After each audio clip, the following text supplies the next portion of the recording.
بسم الله الرحمن الرحيم. إن الله وملائكته يصلون على النبي يا أيها الذين آمنوا صلوا عليه وسلموا تسليما. اللهم صل وسلم وبارك على سيدنا محمد وعلى آله وصحبه أجمعين إلى يوم الدين.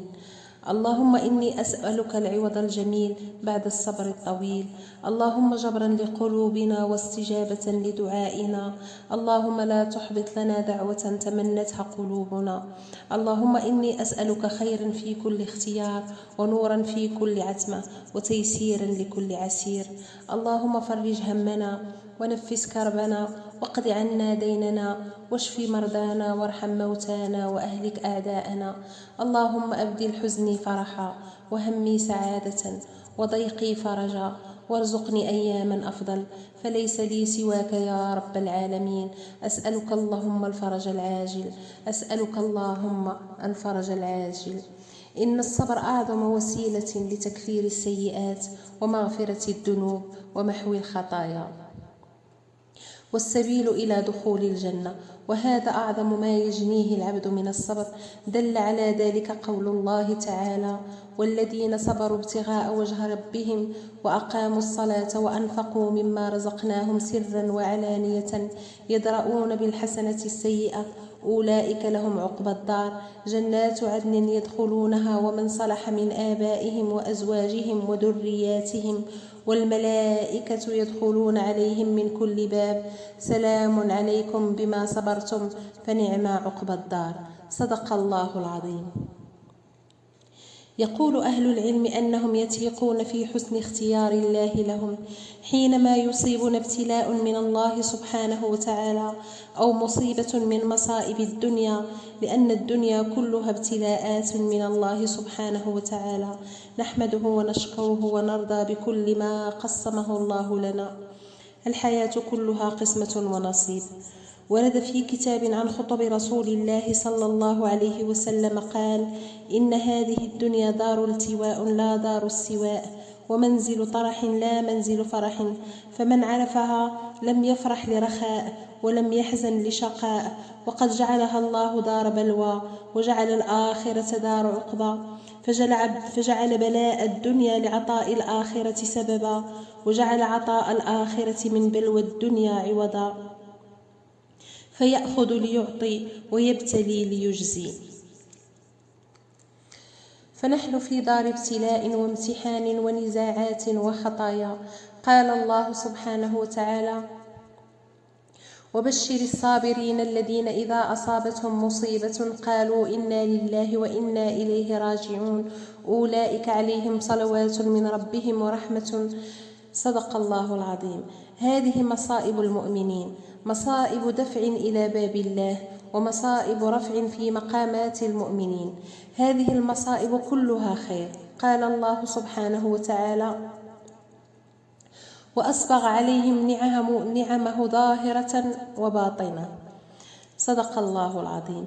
الباطني هي المصائب التي تسوق المؤمنين إلى باب الله وتحملهم إلى أعلى المقامات، فلنسعى إلى الآخرة. الله عز وجل يمتحننا في الحياة الدنيا ليكرمنا في الحياة الآخرة، فالصبر مفتاح الفرج.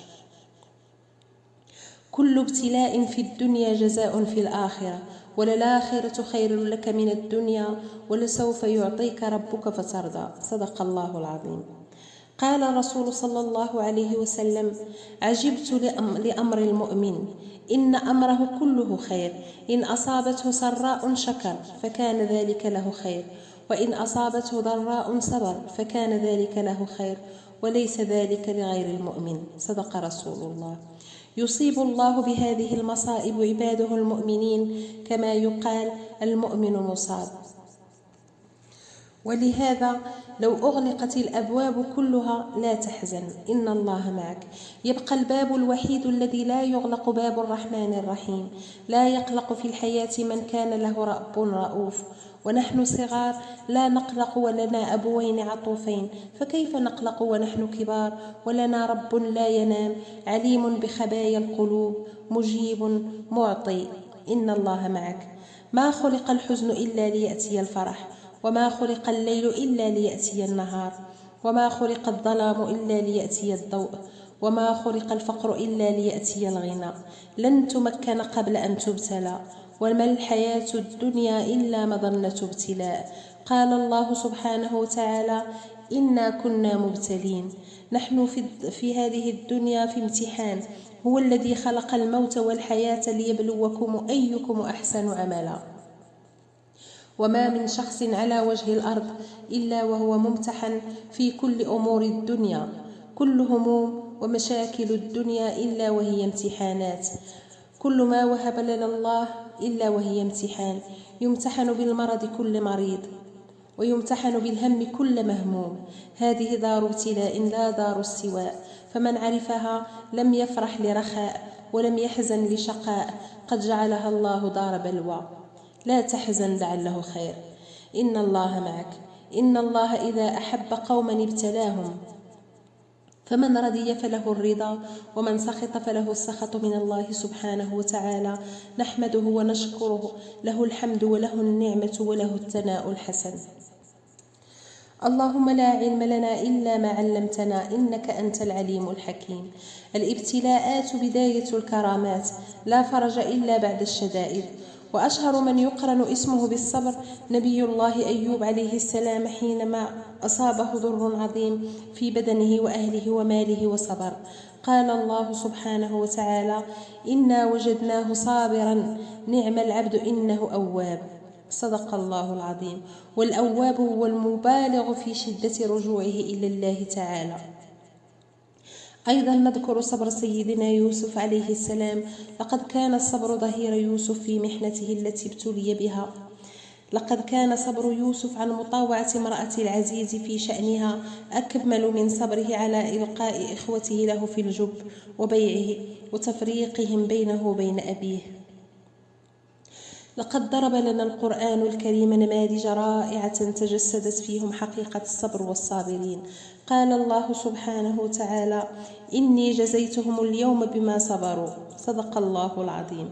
فلم يقل عز وجل بما صلوا أو بما صاموا أو بما تصدقوا، بل قال بما صبروا. ذلك لأن الصبر عبادة تؤديها وأنت تنزف وجعا.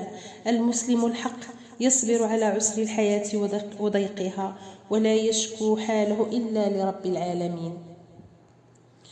ربي إني أشكو إليك ضعفي وقلة حيلتي، وأعوذ بنور وجهك الذي أضاءت له السماوات والأرض. لك الحمد حتى ترضى، ولا حول ولا قوة إلا بالله العلي العظيم. اللهم إني أسألك أن تجعل خير عملي آخرة، وخير أيامي يوم ألقاك فيه، إنك على كل شيء قدير.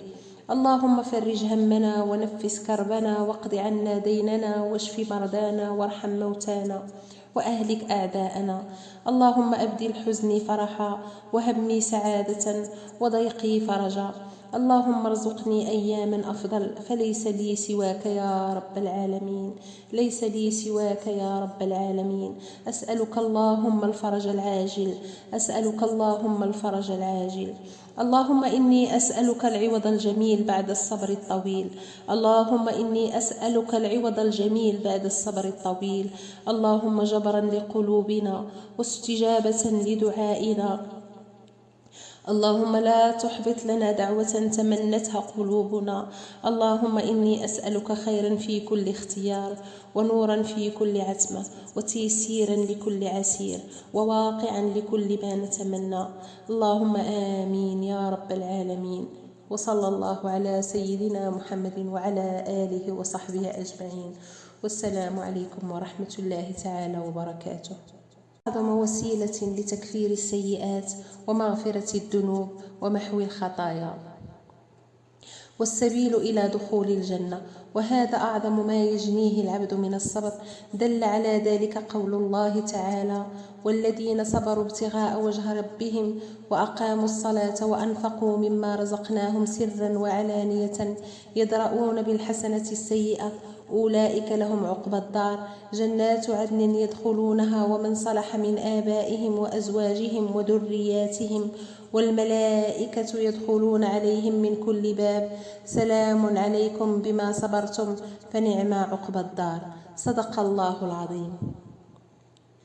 يقول أهل العلم أنهم يثقون في حسن اختيار الله لهم حينما يصيبنا ابتلاء من الله سبحانه وتعالى أو مصيبة من مصائب الدنيا، لأن الدنيا كلها ابتلاءات من الله سبحانه وتعالى، نحمده ونشكره ونرضى بكل ما قسمه الله لنا.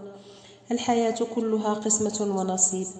ورد في كتاب عن خطب رسول الله صلى الله عليه وسلم قال: إن هذه الدنيا دار التواء لا دار السواء، ومنزل طرح لا منزل فرح، فمن عرفها لم يفرح لرخاء ولم يحزن لشقاء، وقد جعلها الله دار بلوى